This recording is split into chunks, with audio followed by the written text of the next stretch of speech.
For every creative choice that you've made, you should have a reason. If it hasn't got a reason, then it becomes art. I think art can be for any reason, but design is for a functional reason. I feel like doing portfolio work straight away. This is exciting. Hi, I'm Will Paterson. I'm a graphic designer who specializes in brand identity. Welcome to Expert Opinion, where we look at creatives' work, see what they can do better, and help them by looking at their whole body of work in their portfolio. Let's go straight into it. All the way from New Zealand, let's meet Adri. My name's Adri. I'm a graphic and web designer, and if we count working years, 15 years going strong. My creative journey started when I went to university, studied graphic design, and I had all these dreams of how I was going to change the world one brand at a time. I was going to just revolutionize branding. Instead of working for an agency, I started freelancing, and I loved some of it. Some of it was really difficult, gained some really interesting experience along the way. 15 years later, that's me. Hello, Will. Hi, Adri. How's it going? I'm good, thank you. How are you doing? Yeah, very good. Thank you. Excited to be looking at your portfolios and all your work that you've done. No, it's not all the work. Yes, a selection of the work. You have like a certain style throughout your work, the colors and placements, and a lot of it's very elegant, very refined, your work. And you've done a great job with that. What brought you to that? Like, why is that your favorite style? I just naturally lean to that. That's the type of the design that appeals to me. I love looking at really bright, chaotic design, but I've never felt comfortable working in that way. Maybe because my thinking is quite chaotic, so it's quite nice to just put it down simply into the design when I'm working on that. Yeah, that makes sense. I'm very similar, by the way. I love elegant design. It's my favorite thing. In my spare time, when I'm not working with client projects, I love to create like wine bottles and like fake companies for them. Just because you can get so elegant with it, it just fits really nicely all together. I'm having a look at your Fort Simmons wine estate one here. This is like, I think, my favorite one. Tell me a bit about this one. It would be great to get some like context on this. Fort Simon is a smallish wine farm in Cape Town, South Africa. They export, so they needed a refined product to be placed on the website to show to international buyers. Awesome. Yeah, it looks great. The pamphlet, you designed the pamphlet, right? Yes. Is there anything in there that you think, oh, I could do slightly better, or you're uncertain of in like placement or layout? I think the best word would be to say that it's aged. If I looked at this pamphlet and stuff I would change is this lovely swirl of black and burgundy and gold coming in, I think is a bit overwhelming for me right now. I would have a cleaner layout. I'm also not fond of the cursive font that we used. My thoughts are that timeless design normally is very difficult to pull off for certain brands, certain products, where we're trying to allude to the idea of heritage and time. Although you're saying, yeah, it feels dated, there are a few things that I see that make it look dated that if you were to change would make it look a bit more contemporary without hindering the idea of showing heritage in the brand. Because what you've done there at the time worked really well. So for instance, where it says wine is sunlight held together by water, and it's following this pattern or this sort of like curve on the top right there, that there, because it's following the path, makes it, well, there's two effects happening. It's making the type feel more ornate, not because of the style per se of the script, but because it's got a lot more movement. So the eye is having to work even harder to decipher what that says. So it takes a bit of a second to read it because of that. The other reason for that is the typeface that you've chosen. I'm not sure what it is. It's a lovely typeface. You know me, I love calligraphy. I love hand lettering and things. However, I always think there's like a time and a place. Now, although this is a quote, and it works well where you've placed it, I think if it was straight or you created a partition where there was held and it was straight, so it was laid out, left justified, if that makes sense, Yeah. up there, people will be able to see that a bit better, and it would have more shape around the layout. Because what you've got perfect here is the main image at the top. So we instantly know about the pamphlet design. The problem is that quote and some of the information that goes down. So here's what I would do. I would change the quote to be a bit more of a legible typeface at the viewing angle that I'm at now. And the wine bottles at the bottom, I would scale them down slightly so you could fit the type in there. The other thing I would do is the information at the bottom, because the telephone number starts very close and there's a margin there, there's a lot of dead space there. It makes it feel like there's two grids happening within this poster. So I would move the telephone information and all the footer information to exactly where the wine bottles start and where the text ends on the right. All the information, I think the font size is perfect for a pamphlet. I think the choice of font is perfect. I like the idea of having those like ligatures, those fancy letters at the start of them as well, because that really does help with understanding that this is more of a luxury experience. This is more heritage type, and it's not exactly supposed to be minimalist, is it? So there's nothing wrong with the style. I think it's just legibility and a couple of organizational things in there. But all in all, it's really good. I'm going to have a look at the logos and labels one. I love the style of it. There's a lot of detail, and I think this is intentional, a lot of detail in the vegetables. And then you've got this kind of cartoonish effect, which is lovely on the jar itself, which gives this really unique style to it, which I like. This portfolio piece is probably your best, simply because of the images, the power of like good images or mock-ups, you see. Yeah. Clients love to see the real thing.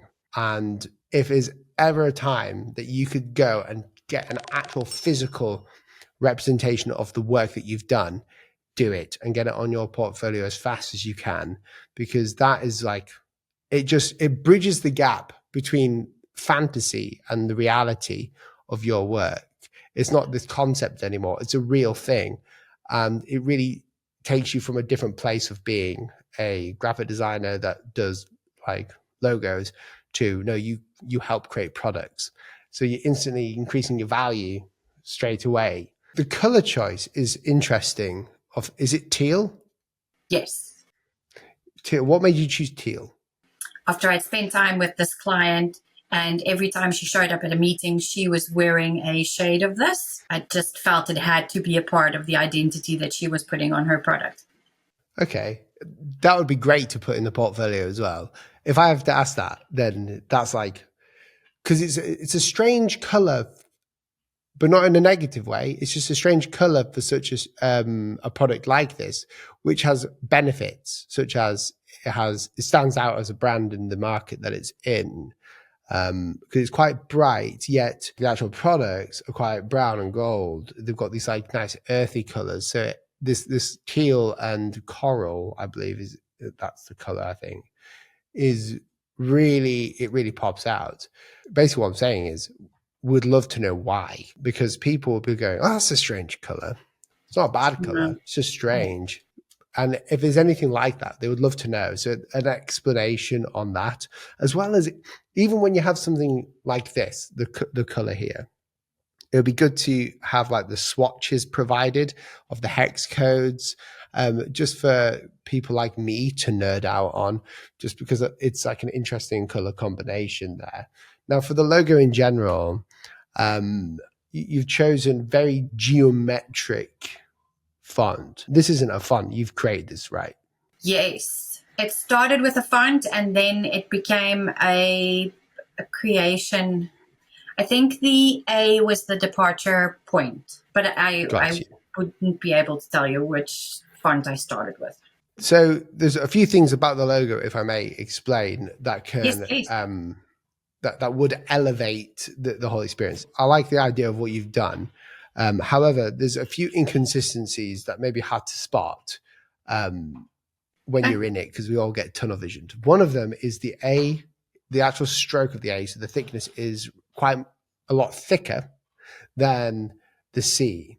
And the pot looks good down there, as in like that's very, that's very consistent down there. However, the A is quite thick compared to the C.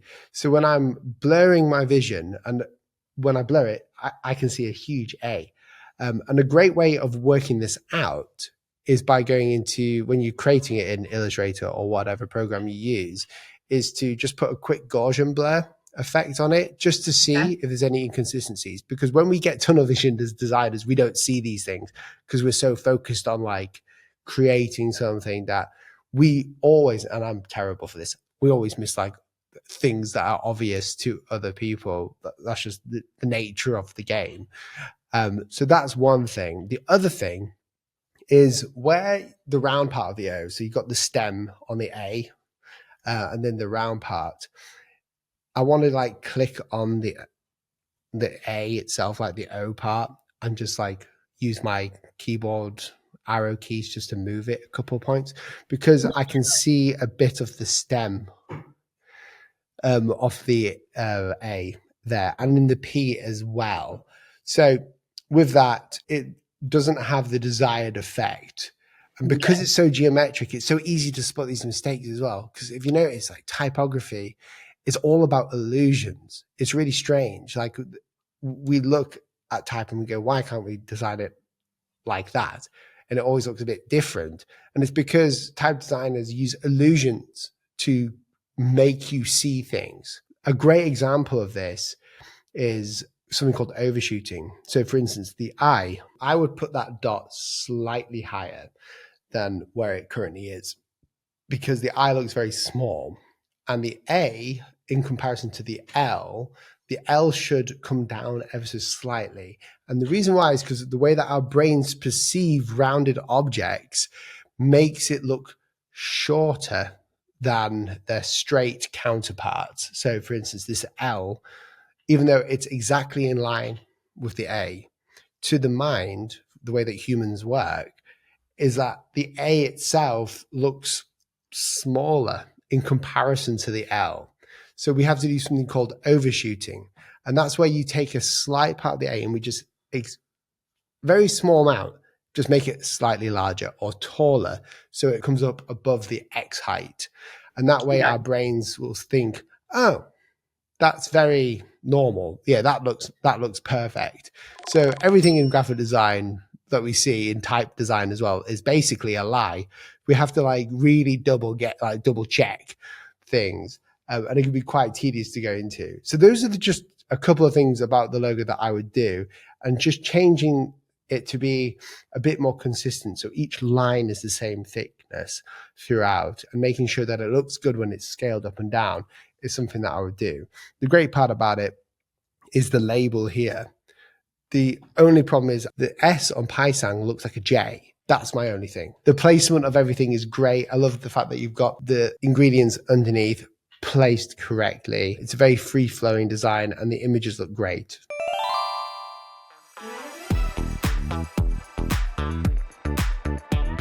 I always say the one thing that clients love, and I found this out by accident with us through YouTube, obviously doing like content, we show the behind the scenes, right? So people get interested, and you may not know, it's the curse of knowledge it's called, but you may not know that people are interested in the boring things that you do, such as like maybe you find the planning and sketching kind of boring and you want to get into the meat of it. Clients love that. People love to see how you manage to solve a problem. So they would love to see sketches of a layout that you did and explaining why. So they want you to basically tell them a story of how you solved the problem. It's the age-old thing, you get designers who are brilliantly talented at their work and they can create the most amazing pamphlet, logo, brochure, whatever. But if they can't explain why they created it in a certain way, then clients will find it hard to justify to pick them. So for you, I would suggest any work that you've done here can be put into a case study. And it doesn't have to be this huge case study of like 10 pages or something. It could be one page of, we have a problem that we're going to solve. They want all this information in, This is how we did it. And you show the step-by-step process of how you did that. Now, when you do that, the sketches and the mock-ups and the reason why things went wrong, the clients are more likely to trust you, and it just makes for more interesting reading. That really is a new way of thinking about it. It never occurred to me that people wanted to see the rough part of what you do with the at work stuff.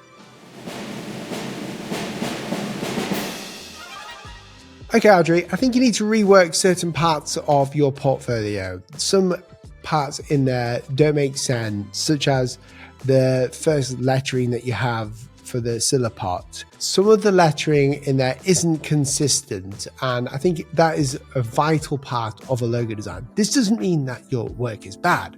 I just think consistency is a number one priority for any logo design that's going to be viewed when it's small. Your portfolio, although has a really nice style to it, feels very one-dimensional. Also, you have product photography on your portfolio too.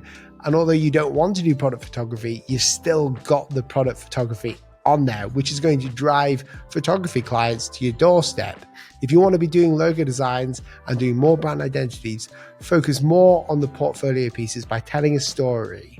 Show mock-up images that are relevant to the client, and don't just rely on the work speaking for itself. Explain it. Next steps, Audrey. Create a story and craft a story around your portfolio. So explain to clients why you're making choices, add more images of the behind the scenes. I think your portfolio could do with some work, as you know now, as you're very inspired by the work that I've sort of explained to you. I would love to see your portfolio after this advice as well. Oh, I feel like doing portfolio work straight away. This is exciting. I think the real thing that stood out to me was the lack of storytelling. It's so easy just to put your work out online and try and show that, let the work speak for itself, but that's never really what happens. You really have to tell the story and make a case behind the scenes of why you did what you did. Other things that stood out to me was her style. It was very elegant, and there was just a few minor things that you needed to change to make it even better, even more legible, but it was great overall. What stood out to me from the logo side was the inconsistencies. It's really important for logos to have consistent line spacing, for the shapes to work together. If you're going to make your own font or lettering for a logo design, you've got to make sure that it follows the rules of typography, making sure that there's a logical explanation as to why it's laid out the way it is. I'm really excited to see how she takes the advice and changes and glows up her portfolio. If you enjoyed watching this review, you can book your own. Skillshare now offers one-on-one sessions where anyone can book a session with one of our creators to receive personal portfolio reviews, career coaching, and mentorship. And these are accessible to anyone at any level. Whether you want a gut check to see if you're on the right path, get a second pair of eyes on your work, or tackle a specific problem. Thanks for tuning in. See you next time.